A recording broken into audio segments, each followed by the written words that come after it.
Hi everyone, welcome to పుణ్య kitchen vlogs. So ఇవాళ వీడియోలోను tasty chicken curry అనేది ఇంట్లో ఇన్స్టంట్ మసాలాతోటి ఎలా ప్రిపేర్ చేసుకోవాలో చూద్దాం. అండ్ ఇది మనకు రాగి సంగట్లోకి రైస్లోకి చాలా బాగుంటుంది టేస్ట్ అనేది కూడా.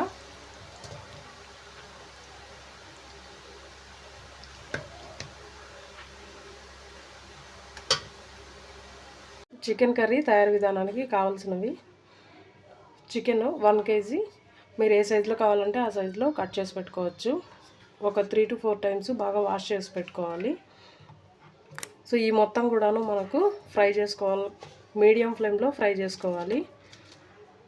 ఎండుమిర్చి ఒక 10 నుంచి 12 తీసుకున్నాను. జీలకర్ర ఒక స్పూను, లవంగాలు ఒక 5 నుంచి 6, చెక్క కొంచెం, షాజీరా ఒక అర స్పూన్ అయితే సరిపోతుంది. షాజీరా అనేది ఆప్షనల్, మీరు కావాలి అంటే వేసుకోవచ్చు లేదా స్కిప్ చేయొచ్చు. మిరియాలు ఒక అర స్పూను, నల్ల యాలకులు ఒక 4 లేదా 3, ధనియాలు 1.5 స్పూను, ఉప్పు రుచికి తగినంత, కొత్తిమీర 1 టేబుల్ స్పూన్ అంత అయితే సరిపోతుంది. ఉల్లిపాయలు పెద్దవి ఒక 2 అయితే కట్ చేసి పెట్టుకుంటే సరిపోద్ది. అల్లం వెల్లుల్లి పేస్ట్ ఈ విధంగా కచ్చపచ్చగా దంచి పెట్టుకోవాలి. ఇది ఒక 1.5 టేబుల్ స్పూన్ అయితే సరిపోతుంది. టమాటాలు మీడియం సైజువి ఒక 2 కట్ చేసి పెట్టుకోవాలి. సో ఇప్పుడు ఈ మొత్తాన్ని కూడాను మనము మీడియం ఫ్లేమ్లో వేయించేసుకుందాం.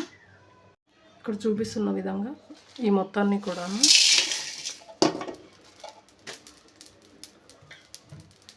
లో ఫ్లేమ్ లేదా మీడియం ఫ్లేమ్లో వేయించేసుకోవాలి.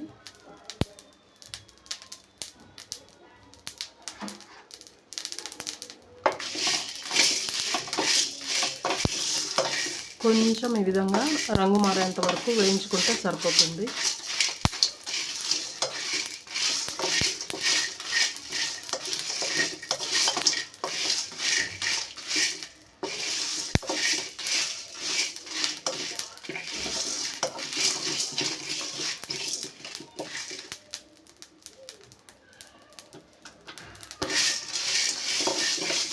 ఇప్పుడు ఈ మొత్తాన్ని కూడా తీసి పక్కకు పెట్టేసుకోవాలి. మసాలా చల్లబడేంత వరకు ఉండాలి. సో ఇప్పుడు మసాలా అయితే మొత్తం చల్లబడిపోయింది. ఈ మొత్తాన్ని కూడాను మిక్సీ జార్లోకి వేసేసుకుందాం.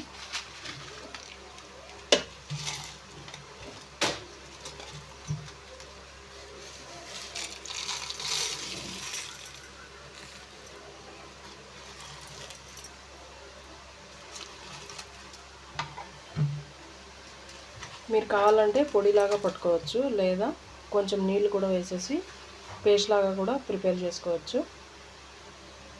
సో ఈ విధంగా కొంచెం బరకగా అయిన తర్వాత నేనైతే కొంచెం వాటర్ యాడ్ చేసుకుంటున్నాను. సో ఈ మొత్తాన్ని ఇప్పుడు పేస్ట్ లాగా చేసుకుందాం.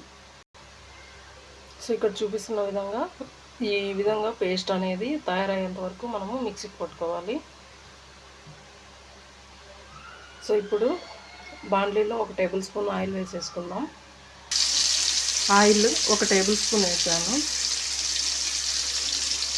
సో ఆయిల్లో ఈ విధంగా జింజర్ గార్లిక్ పేస్ట్ కొంచెం వేగిన తర్వాత ఇందులోకి ఇప్పుడు ఆనియన్ వేసేసుకుందాం.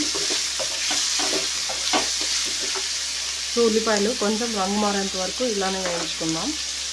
సో ఇక్కడ చూపిస్తున్న విధంగా కొంచెం రంగు మారిన తర్వాత కరివేపాకు వేసుకుందాం.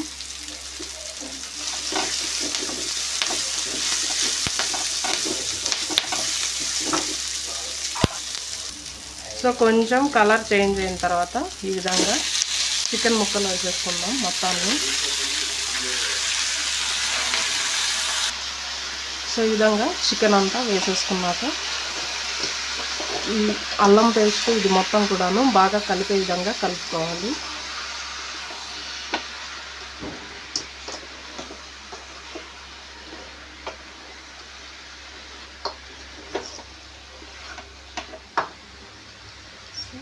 ఉప్పు అనేది కొంచెం ఇప్పుడు వేస్తే తొందరగా ముక్క ఉడుకుతుంది. ఇంకొంచెం మళ్ళీ మధ్యలో వేసుకోవచ్చు.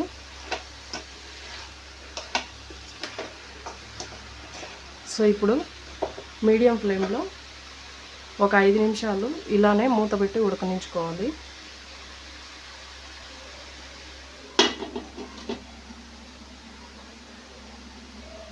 ఇక్కడ చూపిస్తున్న విధంగా ఒక 5 నిమిషాల తర్వాత ఈ విధంగా నీళ్ళు అనేది మొత్తం కొంచెం వచ్చి ఉడుకుంటుంది చికెను.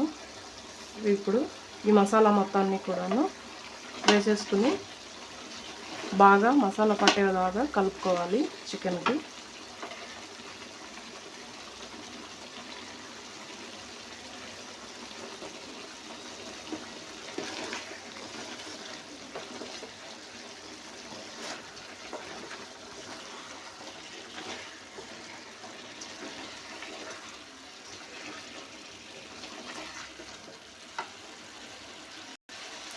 నీళ్ళు అనేవి తగినన్ని పోసుకునేసి, మీకు చిక్కగా గ్రేవీ లాగా రావాలి అంటే కొంచెం తగ్గించి పోసుకోండి, లేదా కూరలాగా కావాలి అంటే ఒక 3 గ్లాసులంతా వేసుకోవచ్చు.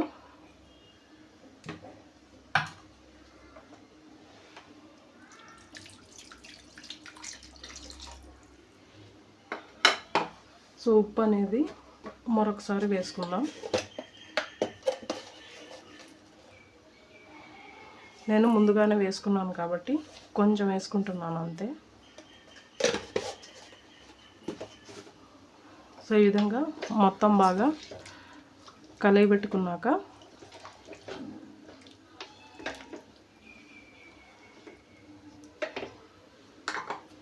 మీడియం ఫ్లేమ్లో ఒక 20 నిమిషాలు ఉడకనించుకోవాలి.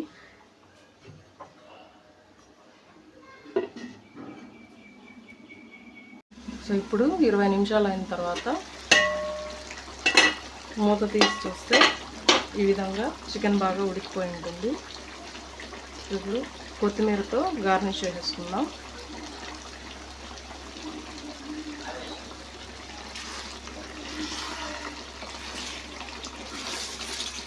మీకు ఏమైనా ఉడకలేదు అనిపిస్తే మరొక 5 నిమిషాలు ఉడకబెట్టుకోవచ్చు.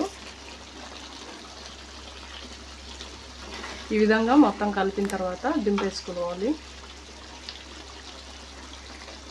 Thank you for watching my video friends. మరిన్ని వీడియోస్ కోసం నా ఛానల్ని సబ్స్క్రైబ్ చేయండి, షేర్ చేయండి, లైక్ చేయండి.